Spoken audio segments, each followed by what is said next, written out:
하나님 말씀 신약성경 마가복음 2장 17절 한 절 보겠습니다. 마가복음 2장 17절 한 절입니다. 같이 읽겠습니다. 예수께서 들으시고 그들에게 이르시되 건강한 자에게는 의사가 쓸데없고 병든 자에게래야 쓸데있느니라. 나는 의인을 부르러 온 것이 아니요 죄인을 부르러 왔노라 하시니라. 우리는 계속해서 구원을 받는 과정에서 신자와 설교자가 빠지기 쉬운 위험에 대해서 살피는 중에 있습니다. 이렇게 하고 있는지 아시죠? 자, 지난주에는 그래서 구원받기 이전의 과정에서 율법의 거울 앞에서 사람이 하나님 앞에 아무런 소망이 없는 존재라는 것을 인식하는 데서 오는 그 자기 절망을 경험하게 되는 과정에서 빠지기 쉬운 위험에 대해서 살폈습니다. 이 과정에서 설교자는 그런 상태를 너무 가볍게 처리하고 넘어가려고 하는 위험에 빠지기도 합니다. 그리고 신자의 입장에서는 그런 절망을 인식할 때 자신의 어떤 종교적인 행위로 그것을 만회해 보려고 하는 율법주의 위험이 도사리고 있다라고 하는 것을 말씀드렸습니다. 그 상태에서 해야 할 일은 자신 안에서가 아니라 밖을 바라봐야 한다고 말씀을 드렸습니다. 오늘은 또 이어서 바로 그 상태에서 빠지기 쉬운 또 다른 내용을 추가적으로 살펴보도록 합니다. 그 내용은 이런 것입니다. 율법을 통해서 자신의 절망을 확인한 사람들에게 설교자가 해야 할 일이 뭘까요? 그게 곧바로 그리스도를 전하면 됩니다. 여러분의 모습이 어떠하든 상관없습니다. 있는 모습 그대로 나오십시오. 주님은 아무런 조건 없이 여러분을 받으십니다라고 전해야 돼요. 오늘 우리가 방금 전에 불렀던 찬송 가사처럼 말이에요. 이게 복음이죠. 그런데 바로 이 지점에서 설교자의 마음 한구석에 어떤 두려움이 있습니다. 어떤 두려움이 있느냐면 만약에 내가 이런 무조건적인 은혜를 선포했을 때 성도들이 이것을 오해하면 어쩌지? 죄를 지어도 괜찮다는 면접으로 삼으면 어쩌지? 라고 하는 그런 염려가 있는 겁니다.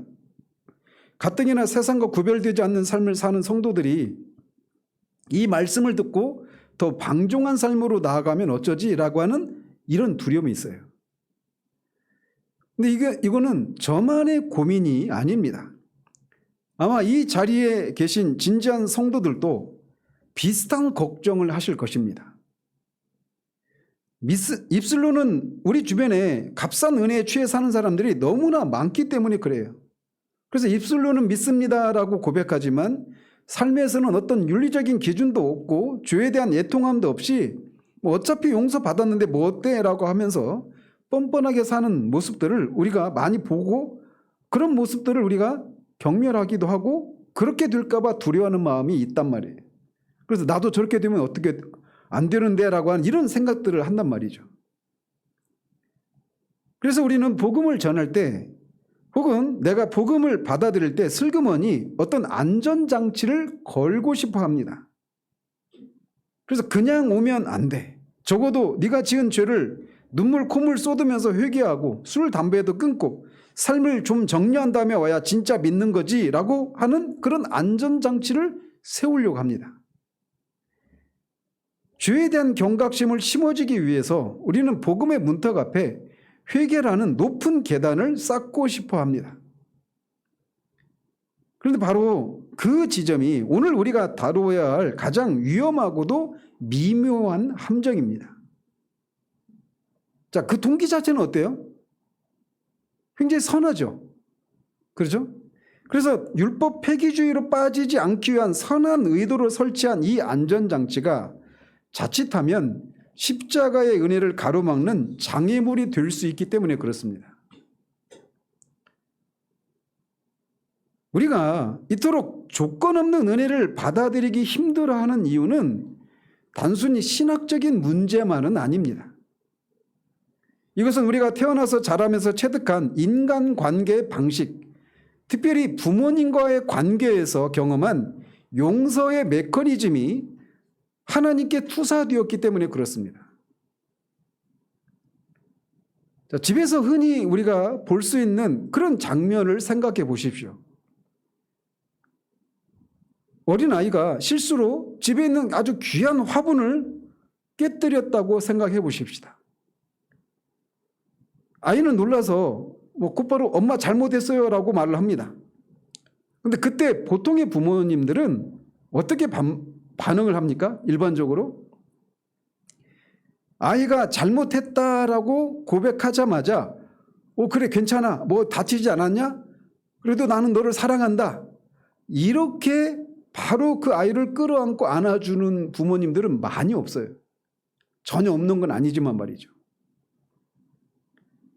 오히려 그런 상황 가운데서 대부분의 부모의 머릿속에는 복잡한 계산이 들어섭니다. 지금 바로 용서해주면 얘가 자기가 뭘 잘못했는지 모를 거야. 다음에 또 장난치다 깨뜨릴지도 몰라. 이번 기회에 따끔하게 훈육해서 죄의 심각성을 깨닫게 해줘야 돼. 네가 어떤 잘못을 했는지를 알 수 있도록 하려고 하는 이런 의도로 그렇게 생각하는 경우들이 있어요. 그래서 부모는 짐짓 엄한 표정을 짓고 팔짱을 끼고 아이를 세워두고 이렇게 훈육을 합니다.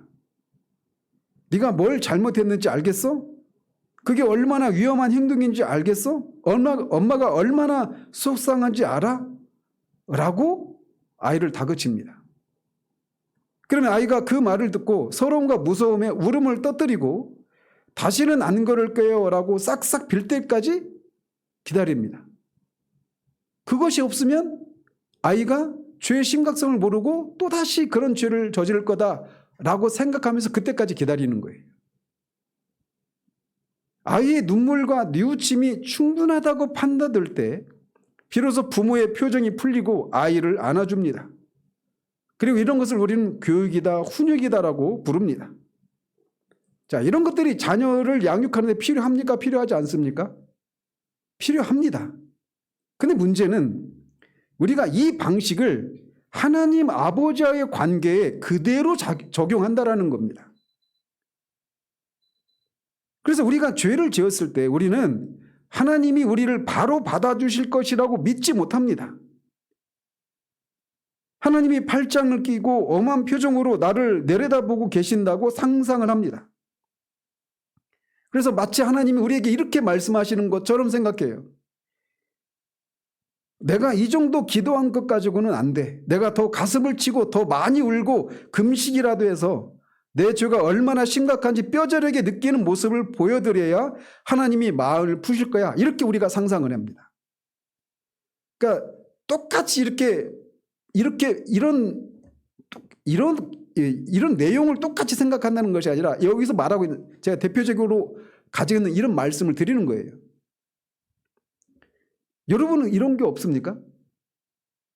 우리 안에 이게 본성적으로 있어요. 우리 안에. 그래서 우리는 우리의 슬픔과 후회와 변화된 태도를 하나님께 드리는 용서의 대가로 지불하려고 합니다.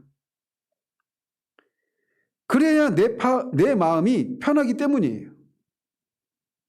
그냥 용서받는 것은 왠지 찝찝하고 불안합니다. 이것이 바로 우리 본성에 깊이 뿌리 박힌 소위 준비론의 실체예요. 하나님께 나아가기 위해서 내가 무엇인가를 준비해야 된다라고 하는 강박이 무의식 속에 자리 잡고 있습니다. 근데 이런 성향은 신앙생활을 대충 하는 사람들보다 오히려 신앙에 진지하고 말씀을 사모하는 성도들에게서 더 자주 나타납니다. 청교도 신앙을 추구하고 바른 교리를 공부하려는 분들이 빠지기 쉬운 덫이기도 해요. 예를 들어서 어떤 교회에 아주 신실한 성도가 계십니다. 이분은 자신의 구원 문제에 대해서 매우 진지합니다. 그래서 서점에 가서 매튜 미드의 유사 그리스도인, 우리 교회에서는 많이 들어보셨죠? 이 책 제목. 매튜 미드의 유사 그리스도인이나 조나단 에드워즈의 신앙 감정론, 또는 제가 회심하게 되었던 그 책인 조셉 월라인의 회개에 참된 의미, 이런 책들, 헨리 스쿠걸의 인간 영혼 안에 있는 하나님의 생명과 같은 그런 책들, 이런 책들을 사서 읽습니다. 이런 책들은 읽어보기를 권해요. 이 책들은 참된 신앙과 거짓 신앙을 예리하게 구분해주는 명저들입니다. 이런 고전들은 꼭 읽어보셔야 합니다. 그런데 문제는 그 책을 어떻게 읽는가, 또 그 책을 읽고 그 어떤 반응을 보이는가가 문제가 되는 겁니다. 그 책 자체가 문제가 있는 게 아니에요. 그래서 그 가상의 성도가 책을 읽으면서 점점 얼굴이 어두워집니다. 책에서는 참된 성도에게는 이런저런 증거가 나타난다고 말을 하는데 자신을 들여다보니 그런 증거가 희미하거나 없는 것 같기 때문입니다. 아까 좀 전에 우리가 점심시간에 나눴던 얘기 드렸죠? 그래서 얘기한다고 그랬잖아요. 그러면서 그런 생각을 하는 거예요. 나는 죄를 지을 때 뼈를 깎는 고통을 느끼는가? 아니, 나는 가끔 죄를 즐기고 있는 것 같은데?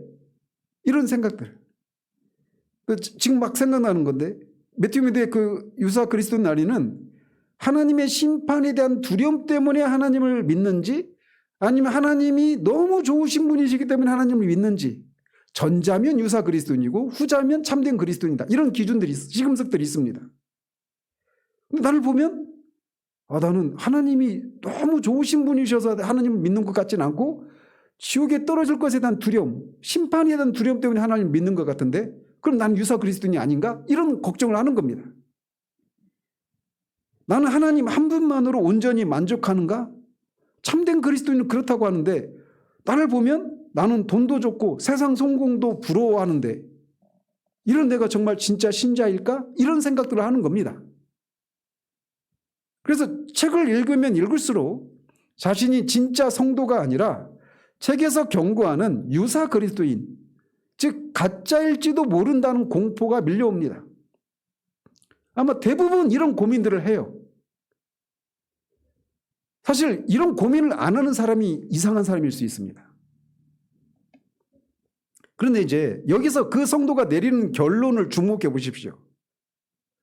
이 지점이 그 책을 제대로 읽었는지 잘못 읽었는지를 나누는 어떤 그 갈림길이에요.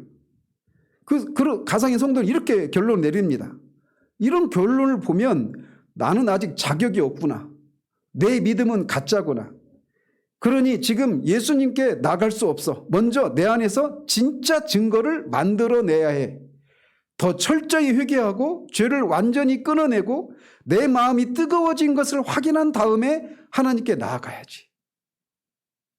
이렇게 생각합니다. 언뜻 보면 그게 굉장히 그럴듯해 보이지 않습니까? 그리고 많은 사람들이 그 책을 잘못 읽어서 그런 결론에 도달해요. 아까 말씀드린 것처럼.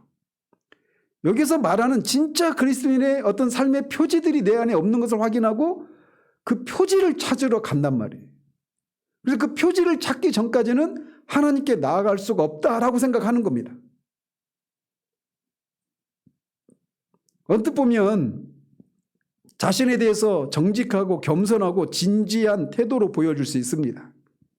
그러나 영적인 눈으로 볼 때 이것은 사탄이 파놓은 가장 교묘한 함정입니다. 그 성도는 지금 구원의 확신을 얻기 위해서 예수 그리스도의 십자가를 바라보는 것이 아니라 자기 자신의 내면을 들여다보고 있기 때문에 그래요. 그는 예수님을 의지하는 것이 아니라 자신의 회개와 성숙함을 의지하려 하고 있는 겁니다. 이것은 마치 거울을 봤는데 얼굴에 검댕이 묻은 것을 발견한 사람이 얼굴이 더러워서 씻으러 갈 수가 없네? 깨끗이 닦고 나서 세수하러 가야겠다라고 말하는 것과 같습니다. 얼마나 웃긴 상황입니까? 그죠?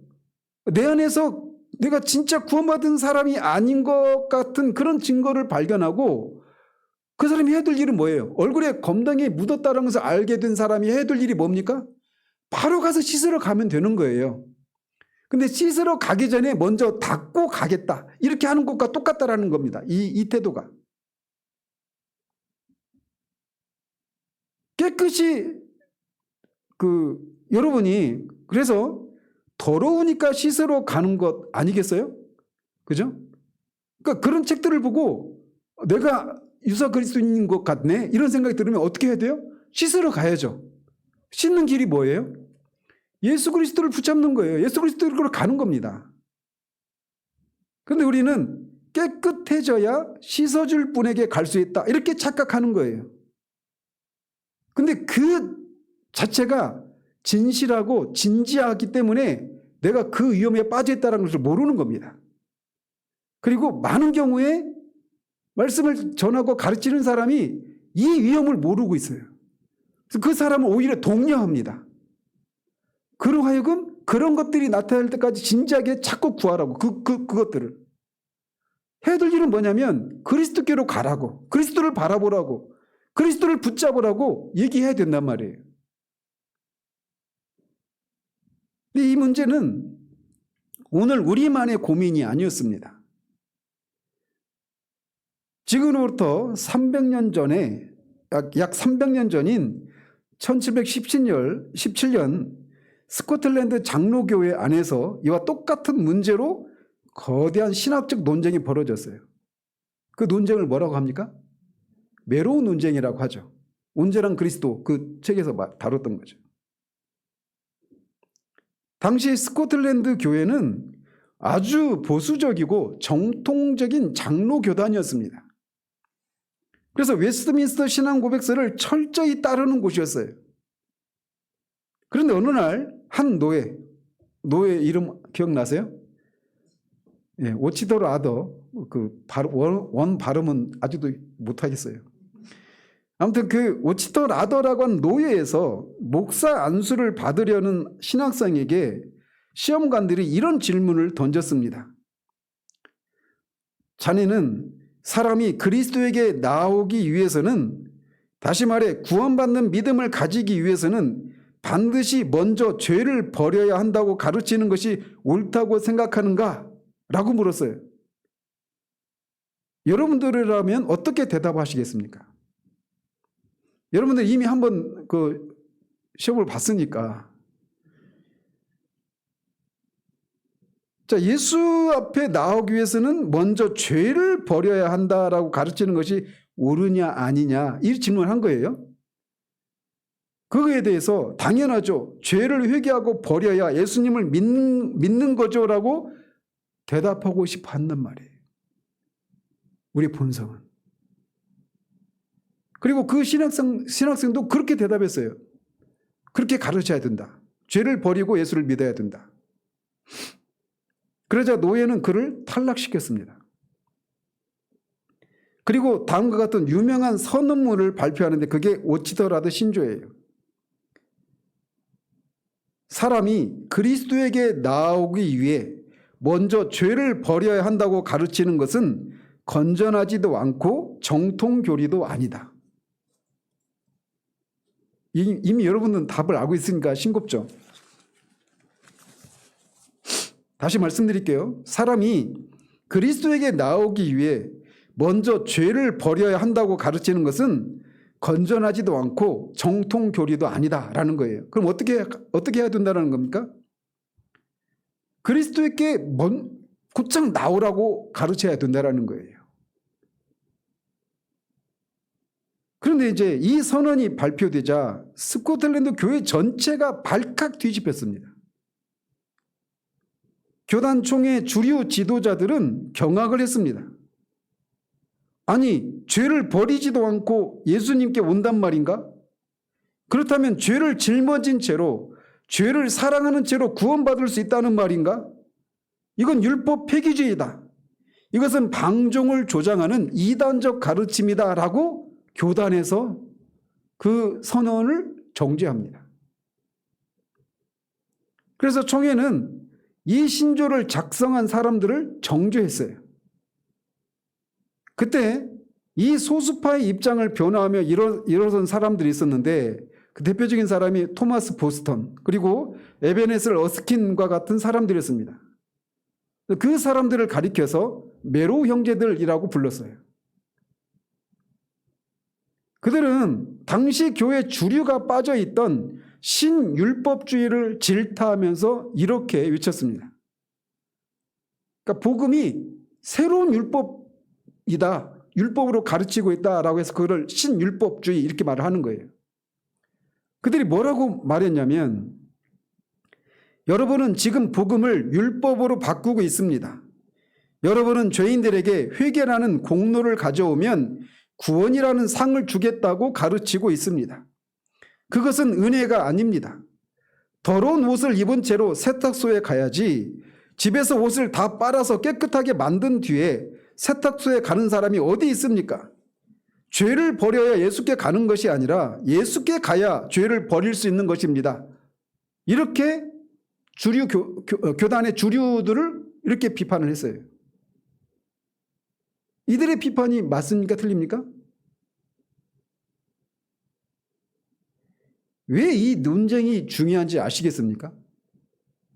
당시 메로 형제들을 비판했던 주류 목사들은 자유주의 신학자들이 아니었습니다. 그들 역시 성경을 믿고 있었고 웨스트민스터 신앙 고백을 믿는 신실한 정통 신학자들이었어요. 정통이었습니다. 그리고 그들의 의도도 선했죠. 성도들이 거룩하게 살기를 원했습니다. 방종에 빠지지 않기를 원했습니다. 그런 선한 의도를 가지고 메로 형제들을 비난했던 거예요. 그 오치더라드 신조는 방종에 빠지게 하는 율법 폐기주의다, 이단적인 가르침이다, 이렇게 비판을 했던 겁니다. 근데 그 동기 자체만 보면, 떼놓고 보면 그들의 동기가 선해요. 성도들이 거룩한 삶을 살기를 원하고 또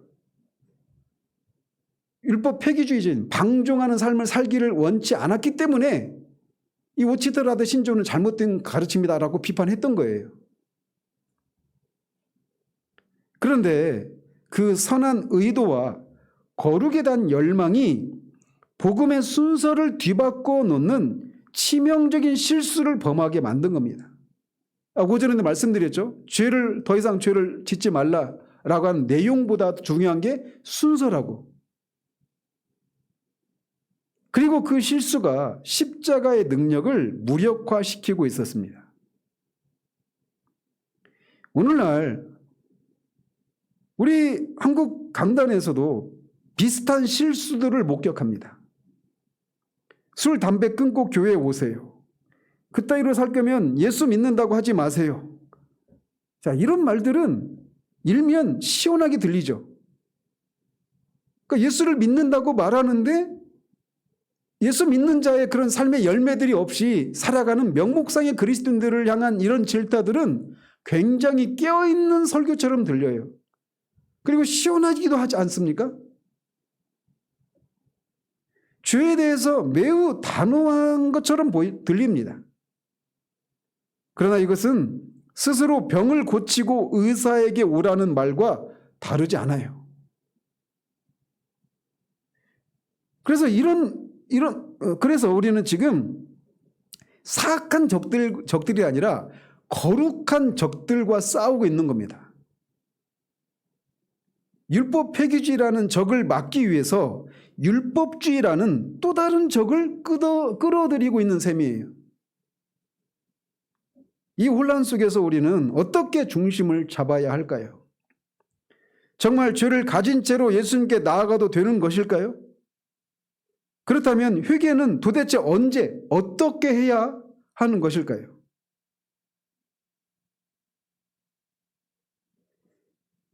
우리는 어쨌든 이 시도는 결국은 복음의 문턱을 회개라고 하는 것을 통해서 문턱을 높이고 있는 거예요. 예수를 믿고 구원을 받으려면 먼저 회개해야 된다. 왜 있는 모습 그대로 오라는 말이 그토록 사람들에게 불안함을 가지게 만들까요? 그것은 우리가 율법주의와 율법 폐기주의라고 하는 두 가지 극단 사이에서 길을 잃었기 때문에 그렇습니다. 우리는 흔히 율법주의자와 율법 폐기주의자가 서로 정반대의 사람이라고 생각합니다.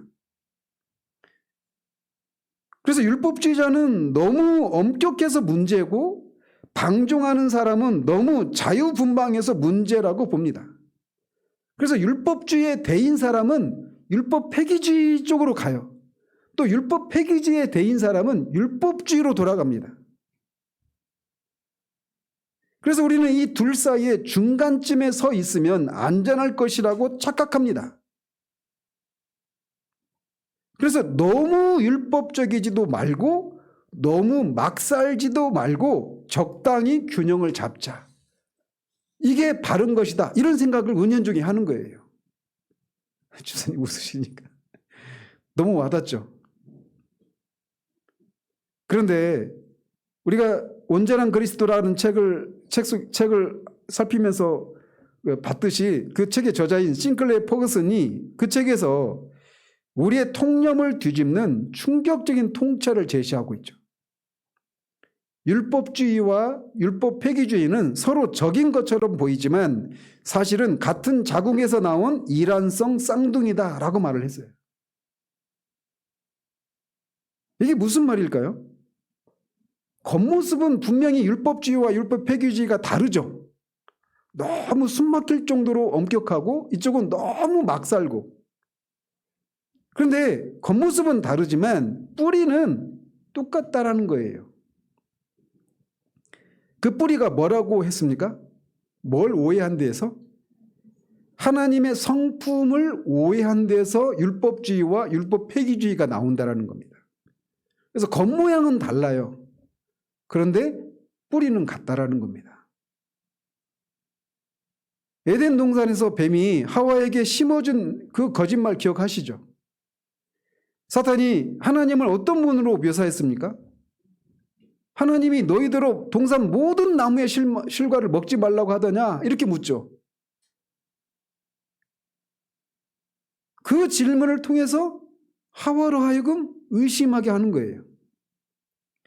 사탄은 하나님을 우리의 행복을 제한하고 좋은 것을 주지 않으려고 하고 억압하고 감시하는 옹졸한 주인으로 왜곡한 겁니다. 이 질문 속에서. 이 거짓말을 믿게 되면 인간의 반응은 두 갈래로 나뉩니다. 첫 번째는 율법주의자는 이렇게 반응해요. 하나님은 깐깐하고 무서운 분이야. 그러니까 내가 율법을 완벽하게 지켜서 그분의 비위를 맞춰드려야 해. 그래야 혼나지 않고 복을 받을 수 있어. 하나님을 아버지가 아닌 고용주나 심판관으로 대하는 겁니다. 그래서 오전에도 말씀드렸지만 하나님이 기뻐하실 만한 일을 해야 하나님이 나한테 내가 기대하는 어떤 복을, 어떤 하나님의 호의를 내게 주신다라고 생각하는 거예요. 심지어 감정도 마찬가지예요. 내가 항상 기뻐하라고 하나님 하셨는데 어떤 슬픈 일을 겪고 내가 거기에 대해서 슬퍼하면 이거는 하나님의 뜻을 어기는 것이고 그 하나님을 믿지 못하는 것이다 라고 하면서 정직한 감정을 표하지 않는 겁니다. 요즘 제가 그 묵상록 읽고 있거든요. 어거스틴. 근데 거기서도 어거스틴이 자기 어머니가 돌아가셨을 때 엄마를 잃은 슬픔 때문에 슬퍼해야 되는가 아닌가 이 문제를 가지고 고민을 합니다. 엄마를 잃었는데 엄마가 분명히 지금 천국에 가셨단 말이에요. 그런데 거기서 내가 울면 그것에 대한 믿음이 없는 행위다라는 겁니다. 그러니까 안 울어요. 그리고 혼자 있을 때 자신 안에 있는 그 슬픔을 하나님 앞에 이렇게 표현하면서 막 웁니다. 그러니까 뭐냐면 감정마저도 자유하지가 않은 거예요. 그래서 늘 뭐 감정이든 생각이든 행동이든 간에 내가 어떻게 하느냐에 따라 하나님이 나를 향한 하나님의 대응이 다르다. 하나님의 판단이 다르다. 라고 하는 이 생각이 사로잡혀 있는 겁니다. 근데 이게 있잖아요. 제가 늘 말씀드리죠. 하나님 앞에 정직한 사람은 사람 앞에서 정직하다, 이런 얘기 자주 드리죠. 그러니까 하나님을 그렇게 생각하는 사람, 그래서 내가 하나님께 잘 대해드리면 하나님도 나한테 잘 대우해주는 이런 거래의 방식으로 하나님을 인식하는 사람은 사람들과의 관계 속에서 그렇게 행동하기 쉽습니다.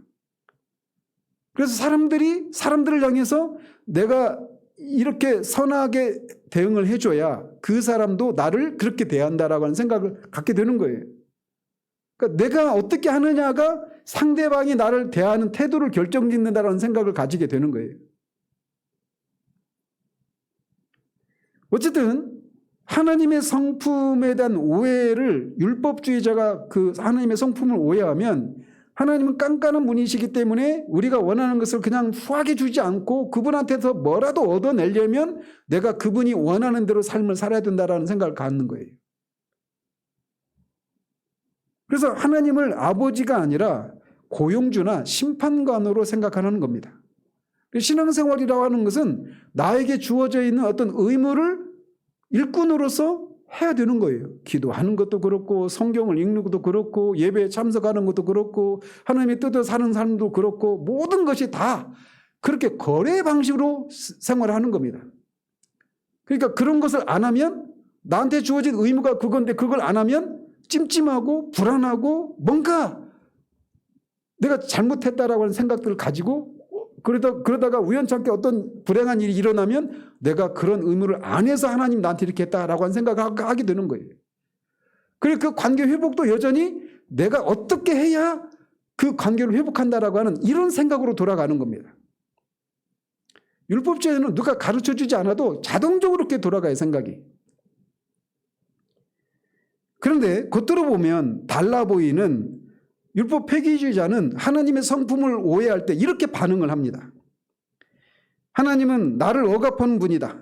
나는 그분에 간섭하는 것이 싫다. 나는 내 마음대로 살 거야.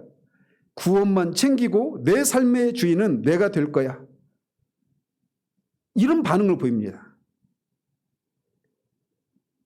둘 다 하나님을, 우리를 사랑하셔서 가장 좋은 것을 주시는 아버지를 신뢰하지 못하고 있다는 면에서 동일합니다.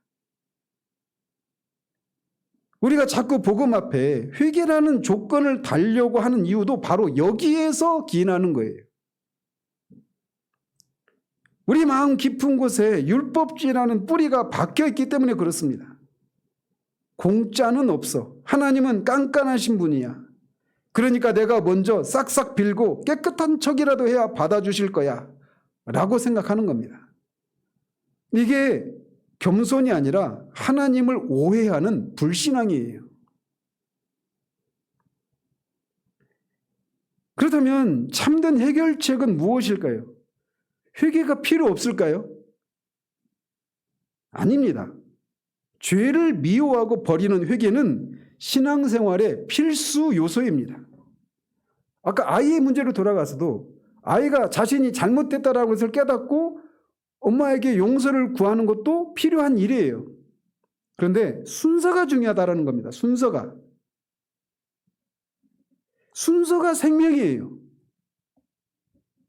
많은 성도가 구원의 순서를 이렇게 생각합니다. 죄를 버리고 회개하고 믿으면 용서를 받습니다. 그래서 구원을 얻는다. 이렇게 생각하는 거예요. 여러분, 웃으신 분들은 다 전적이 있는 분들이에요. 근데 대부분 그렇게 생각한다니까요. 회개하고 믿으면 구원받는다. 이렇게 생각하는 거예요. 회개, 믿음, 구원. 이렇게 생각해요. 내가 죄를 끊어야 하나님이 나를 받아주신다. 이렇게 생각해요. 그런데 이것은 세상 종교의 논리이자 율법의 논리입니다. 성경이 말하는 복음의 순서는 정반대입니다. 믿음, 용서받음, 회개예요. 이게 성경이 말하는 순서입니다. 믿음, 구원, 회개예요. 하나님이 죄인인 나를 용서하셨음을 믿을 때 그 사랑에 압도되어서 죄를 미워하게 되는 겁니다. 오전에 그 여인의 상황으로 돌아가서 나도 너를 정죄하지 않는다라고 하는 용서가 그녀로 하여금 죄를 짓지 않도록 하는 삶을 이끌어가는 거예요.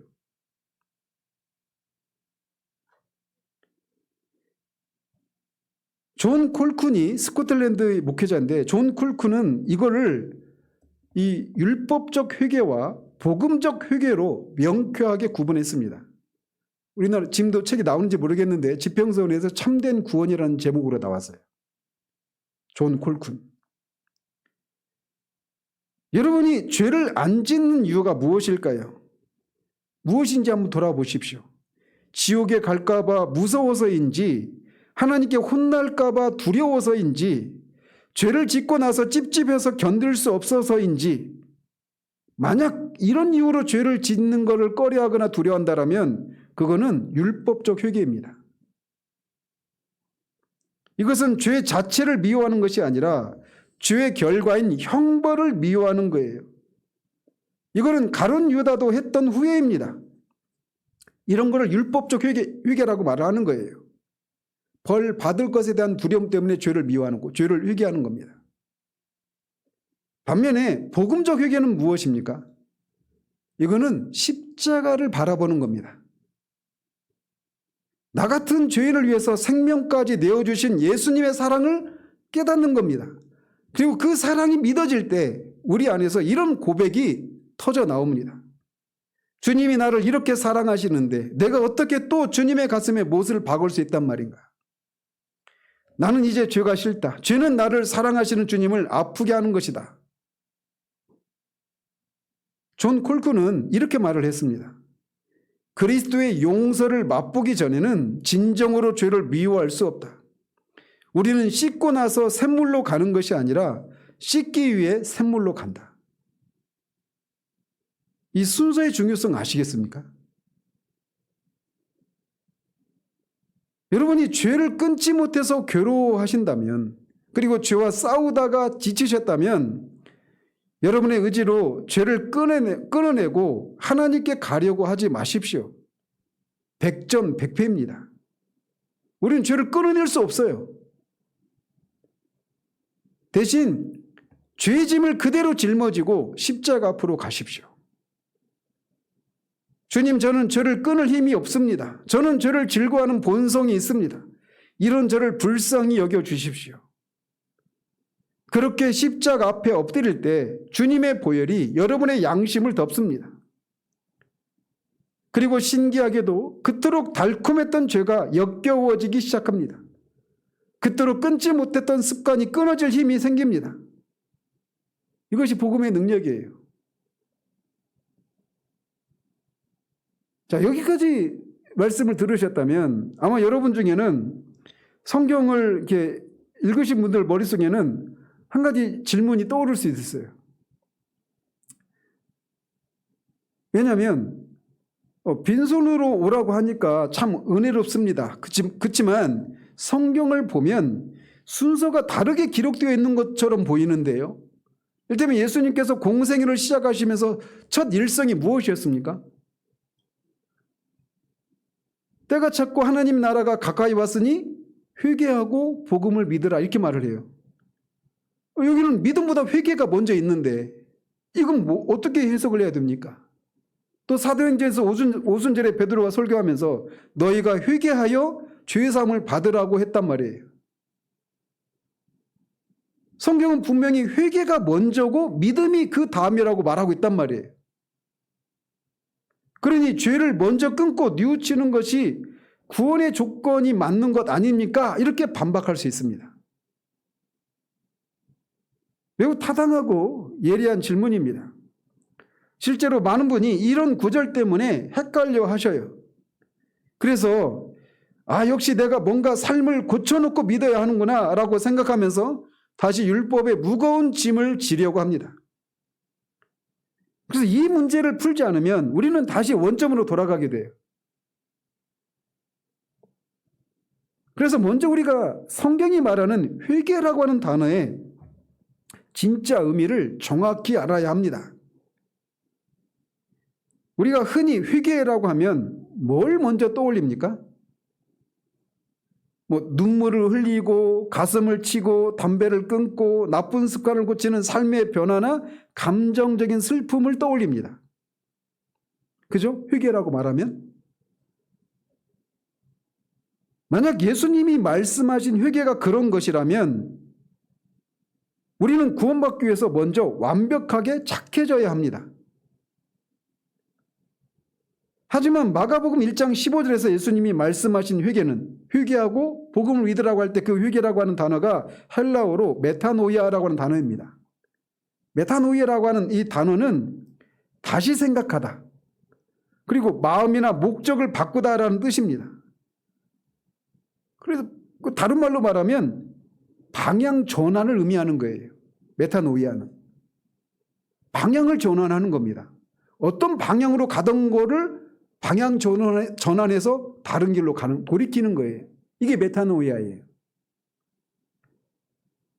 그래서 성령의 역사로 마음과 생각이 결정적으로 바뀌어서 사람이 죄에서 하나님께로 향하게 되는 것을 묘사할 때 메타노이아라고 하는 단어를 써요. 따라서 이것은 감정의 문제라기보다는 먼저 위치의 이동을 가리키는 겁니다. 예를 들어서 설명을 해보면 이렇습니다. 자, 물에 빠져 죽어가는 한 사람이 있어요. 구조대원이 그 사람에게 밧줄을 던져줍니다. 자, 이 사람이, 물에 빠져 있는 사람이 밧줄을 잡으려면, 자, 밧줄을 잡는 것은 믿음에 해당되죠. 그죠? 밧줄을 잡으려면 손에 꽉 쥐고 있던 무거운 금덩어리를 놓아야 하죠. 손에 쥐고 있는 금덩어리를 놓는 것은 뭐에 비유할 수 있습니까? 회개죠. 그죠? 밧줄을 잡는 것은 믿음이고, 손에 쥐고 있던 것을 내려놓는 것은 회개에 비유할 수 있잖아요. 한번 생각해 보십시오. 금덩어리를 놓는 것, 즉 회개와 밧줄을 잡는 것, 믿음, 이 두 가지는 시간적으로 어떤 것이 먼저입니까? 사실 이것은 시간의 문제가 아니죠. 그죠? 밧줄을 잡으려는 그 순간 동시에 금덩어리를 놓게 되는 겁니다. 그죠? 이것은 마치 동전의 양면과 같은 거예요. 그러니까 동전의 앞면이 있잖아요. 동전의 뒷면은 어디 있습니까? 앞면 뒤에 있죠. 그러니까 뒷면이죠. 근데 어쨌든 이 동전의 앞면과 같다, 동전의 양면과 같다는 얘기는 이게 이렇게 보면 이게 먼저고 이렇게 보면 이게 그 먼저인 거예요. 그러니까 시간의 문제가 아니라는 겁니다. 뭐가 먼저냐의 문제가 아니라는 거예요. 그래서 성경이 회개하고 믿으라라고 말씀하신 것은 이런 식으로 해석할 수 있어요. 너희가 금덩어리를 다 놓은 뒤에 손을 깨끗이 씻고 물 밖으로 나올 준비를 다 마치면 그때 밧줄을 던져주겠다. 이런 뜻입니까? 아니죠. 세상에 그런 구조대원이 있다면 그 사람은 그날 바로 해고되어야 될 거예요. 아마 직무유기로 형사고발도 받을 수 있을 것입니다. 그래서 회개하고 복음을 믿으라라고 하는 이 말씀의 진짜 의미는 이겁니다. 밧줄을 잡기 위해서는 쥐고 있던 것을 놓아야 한다는 논리적인 필연성을 말씀하신 거예요. 회개가 먼저다. 믿기 위해서는 이걸 말씀하신 것이 아니라는 겁니다. 밧줄을 잡으려면 쥐고 있던 걸 놓아야죠. 그래서 회개하고 믿으라 이렇게 말씀하신 거예요. 논리적인 필연성을 말하는 거라는 거죠. 이게 뭐가 먼저다. 이걸 시간적인 순서를 가리키기 위해서 말씀하신 것이 아니라. 따라서 예수님이 말씀하신 회개하고 복음을 믿으라라고 하는 뜻은 이것입니다. 당시 유대인들은 율법을 지키는 자기 의를 꽉 붙잡고 있었어요. 대표적인 사람들이 바리새인들과 서기관들이죠. 자신이 꽤 괜찮은 사람이라고 믿는 그 교만을 쥐고 있었습니다. 따라서 예수님은 그런 그들에게 지금 이렇게 말씀하시는 거예요. 회개하고 믿으라고 하는 이 말씀을 통해서. 너희가 스스로 구원할 수 있다는 그 낡은 생각을 버려라. 방향을 돌려라. 그리고 나를 붙잡아라. 이것은 착하게 살아서 자격을 갖추라는 요구가 아닙니다. 너의 방식을 버리고 나의 방식을 받아들이라고 하는 초청인 거예요. 이 의미 아시겠습니까? 더 나아가서 또 다른 예화를 가지고 말씀을 드릴게요. 자, 어떤 사람이 어두운 동굴 벽만 바라보던 사람이 있습니다. 근데 그 사람이 태양을 바라보려면 어떻게 해야 됩니까? 나올 수 없다면. 그러니까 동굴에서 그 어두운 벽면만 바라보고 있어요. 그 사람이 태양을 바라보려면 어떻게 됩니까? 몸을 돌려야죠. 그죠? 그래서 몸을 돌리는 것은 회개에 비유할 수 있고, 태양을 보는 것이 믿음입니다. 믿음에 비유할 수 있어요. 그런데 여러분, 이 사람이 왜 몸을 돌렸을까요? 등 뒤에서 따스한 빛이 비추었기 때문이죠. 그죠? 그래서 빛이 먼저 찾아왔기에 그 빛을 보려고 몸을 돌린 겁니다. 그러므로 논리적으로 보면 믿음이, 즉 빛을 인식하는 믿음이 어둠에서 돌이킴보다 앞서는 겁니다. 그러므로 회개하고 믿으라라고 하는 이 말씀을 깨끗해진 다음에 오라는 조건으로 읽어서는 안 되는 거예요. 이 말씀은 이제 너의 고집스러운 죄의 길에서 등을 돌려서 내가 내미는 손을 잡으라는 사랑의 명령으로 읽어야 되는 겁니다. 따라서 여러분이 죄를 끊고 싶으시다면, 그리고 삶이 변화되고 싶으시다면 억지로 죄를 참는 것이 아니라 예수님이라는 밧줄을 꼭 잡으셔야 하는 거예요. 밧줄을 잡는 순간 손에 쥐고 있던 죄는 저절로 떨어져 나가게 되어 있습니다. 이게 복음의 순서예요. 믿음으로 그리스도를 바라볼 때 거기에 따른 자연스럽게 그런 회개라는 열매가 맺힌단 말이에요. 이거는 구원받은 이후에도 마찬가지입니다.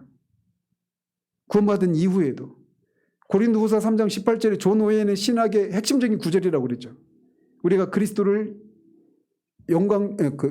바라보매 영광에서 영광으로 화하나니 이는 그리스도의 영으로 말미암음이라. 그리스도를 바라볼 때 그리스도의 그 영광의 탁월함에 우리가 매료되어서 우리가 손에 쥐고 있었던 세상의 정욕과 이런 유혹 이런 것들이 하찮게 되어지면서 그걸 버리게 되는 거예요. 그래서 구원받기 전이나 구원받은 이후에나 죄를 버리는 일의 처음은 그리스도를 바라보는 겁니다. 실제로 말씀을 마무리하면서 적용을 해보자면 이렇습니다. 아직도 마음 한구석에 그래도 내가 뭔가 준비하지 않을까라고 하는 그런 미련이 남아있는 사람들이 있다면 묻고 싶습니다. 여러분이 예수님께 나아갈 수 있는 어떤 권리는 어디에 있습니까? 여러분이 예수님께 나아갈 수 있는 권리는 어디 있어요? 여러분이 죄를 깨끗이 다 청소했기 때문에 그것이 예수님께 나아갈 수 있는 권리입니까? 매튜 미디의 그런 책들을 읽으면서 괴로워하는 성도처럼 여러분의 내면을 뒤져서 구원받을 만한 자격을 찾고 계시다라면 여러분이 영원토록 그 자격을 얻을 수가 없어요.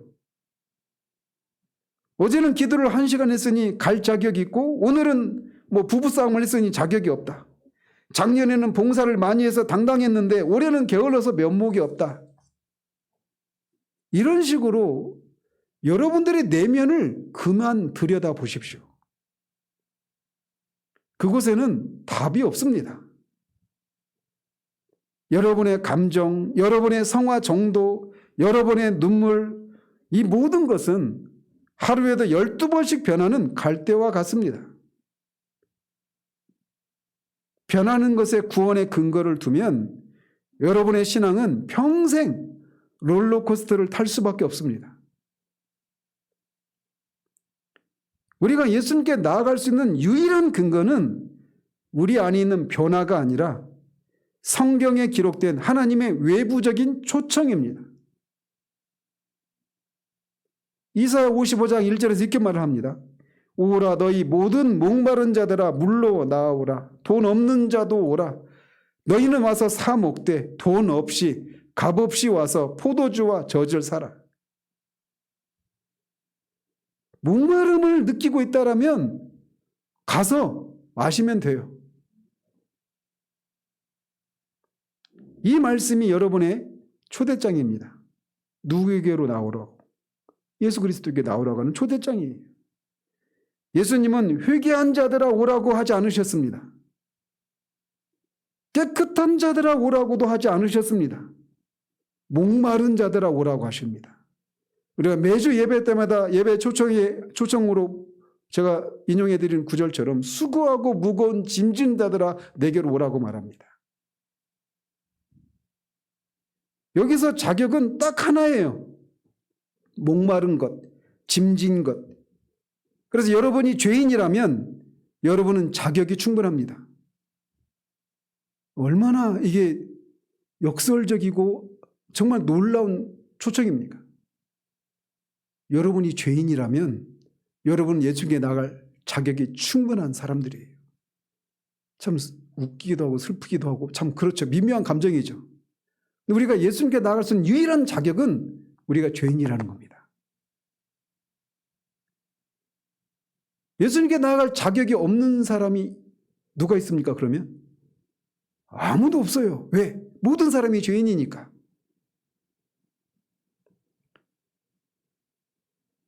스코틀랜드의 목사님 중에 호라티우스 보나르라고 하는 분이 있습니다.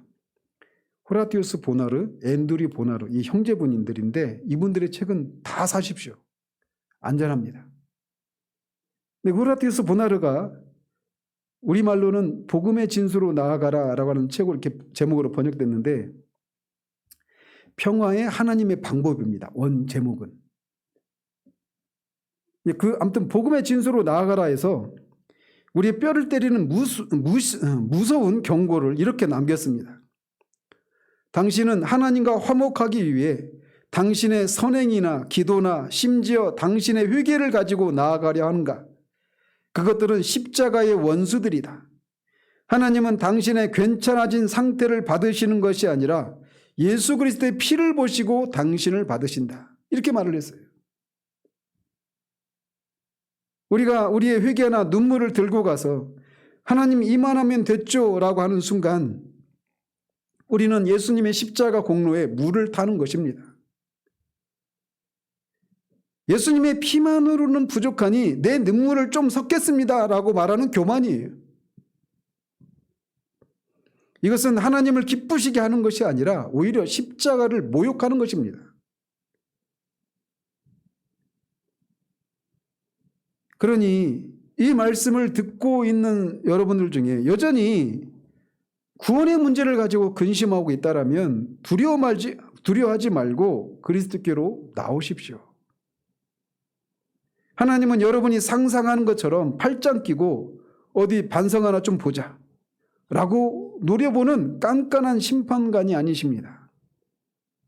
하나님 우리가 그렇게 할 수 없는 사람이라고 아셔요. 탕자가 거짓골을 하고 돌아왔을 때 냄새나는 그 몸을 씻고 오라고 아버지가 돌려보내지 않았습니다. 아직 거리가 먼데 아버지가 먼저 달려가서 그 더러운 목을 끌어안고 입을 맞췄어요. 이분이 하나님이십니다. 그렇다면 회개는 언제 일어날까요? 목욕탕에 가서 씻고 나서가 아닙니다. 즉 우리가 스스로 회개함으로 회개가 이루어지는 게 아니라는 거예요. 아버지의 품에 안겨서 그 따뜻한 사랑을 느꼈을 때 그때 비로소 아들의 눈에서 뜨거운 참회의 눈물이 터져 나왔습니다. 아버지, 제가 하늘과 아버지께 죄를 지었습니다. 이게 진짜 회개입니다. 이거는 사랑받은 자의 반응입니다. 그렇기 때문에 여러분의 죄짐을 풀려고 스스로 애쓰지 마십시오. 할 수가 없어요. 무드셀라처럼 오래 살아도 그의 삶을 몇 번을 반복해도 우리는 스스로 우리의 죄짐을 풀 수가 없습니다. 풀 수 있었다면 예수님이 오시지 않았어요. 오셨더라도 십자가에 죽으실 필요도 없었겠죠. 너희는 나처럼 살아라. 그러면 죄 문제가 해결될 수 있다. 이렇게 하시고 다시 돌아가셨을 거예요. 근데 그분은 오셨을 뿐만 아니라 십자가에 죽으셨습니다. 왜 죽으셨어요? 우리가 해결할 수 없는 그 죄 문제를 대신, 오전의 표현처럼 대신 돌 맞으시기 위해서 십자가에서 죽으신 거예요. 그분이 그런 죽음을 죽으셨다는 것을 믿고 바라볼 때 여러분 등 뒤에 있었던 무거운 짐이 스르르 풀려가는 일들이 일어나게 될 것입니다. 꼬인 그대로, 더러운 그대로 짐을 진 채로 십자가 앞으로 나오십시오. 주님은 의인을 부르러 온 것이 아니라 죄인을 부르러 오셨습니다. 바로 우리를 부르러 오신 거예요. 그렇기 때문에 우리가 구원을 받는 과정 가운데서 내가 이 죄 문제를 해결하고 이 문제, 아무한테도 말할 수 없는 그 오래된 문제, 이 문제를 해결하고 나가야지 그러시지 말라라는 겁니다. 내 안에는 구원받은 사람의 어떤 근거들이 충분하지 않아. 이 문제를 어떻게 경험하고 그때 나가야지. 그렇게 하지 마시라는 거예요. 그걸 인식하셨다면 바로 그 순간 그리스도께 나가십시오. 그리스도를 붙잡으십시오. 그러면 그 문제가 해결이 됩니다. 왜? 그렇게 하시겠다고 하셨으니까. 수고하고 무거운 짐진 자들아, 너희는 다 내게로 오라. 내가 너희를 쉬게 하리라. 무거운 짐을 풀고 나오라고 하시지 않아요. 짐진 채로 나오라고 하시는 겁니다. 그러면 나오면 내가 너희를 쉬게 하겠다고 말씀하시는 거예요. 이게 믿음이에요. 이게 예수님을 붙잡는 겁니다. 예수님에 대한 지식과 그것을 동의하는 것과 그분을 신뢰하는 것, 이게 참된 믿음의 구성 요소들인데 바로 이것을 믿는 것이 바로 믿는 거예요.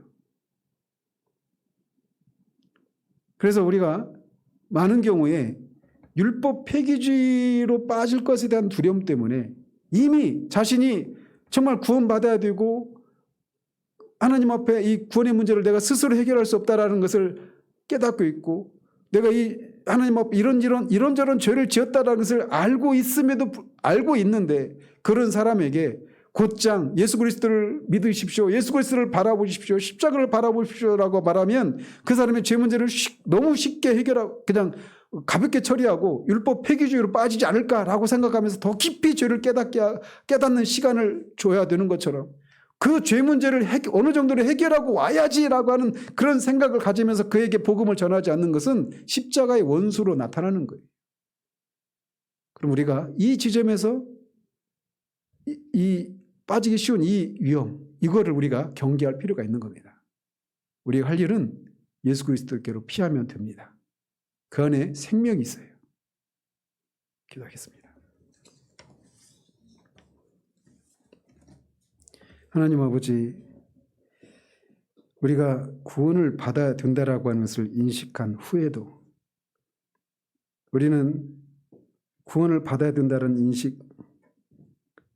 인식에 전제되어 있는 것이 우리가 죄인이라고 하는 것, 그리고 내가 이런저런 죄를 지었었고 또 짓고 있다라고 하는 것을 인식하는 것이 전제되어 있습니다. 그런데 우리는 본성적으로 이 죄 문제를 죄를 회개하고 이 죄에 대해서 충분히 슬퍼하고 돌이킨 다음에 주님께 나아갈 수 있다는 생각들을 가지고 이미 복음을 들었음에도 불구하고 그 문제를 해결하기 위해서 우리의 시간을 낭비하고 해결할 수 없는 문제에 빠져 있는 경우들이 많이 있음을 봅니다. 난 우리가 오늘 살폈던 것처럼 예수를 믿으면 우리가 구원을 받고 그 구원을 받으면 회개가 이루어진다라고 하는 이 성경적인 순서를 기억하고 우리가 정말 구원받아야 될 것을 인식하고 있는 사람이라면 그 순간 그것으로 우리가 예수께 나아갈 충분한 자격을 갖춘 사람임을 알고 다른 어떤 자격을 갖추기 위해서 시간을 낭비하지 않고 곧장 예수 그리스도로 나가 그 죄 문제를 해결받고 예수님이 약속하신 주의 삶과 영생을 누리는 그런 우리들 될 수 있도록 도와주시기를 원합니다. 예수 그리스도 이름으로 기도합니다. 아멘.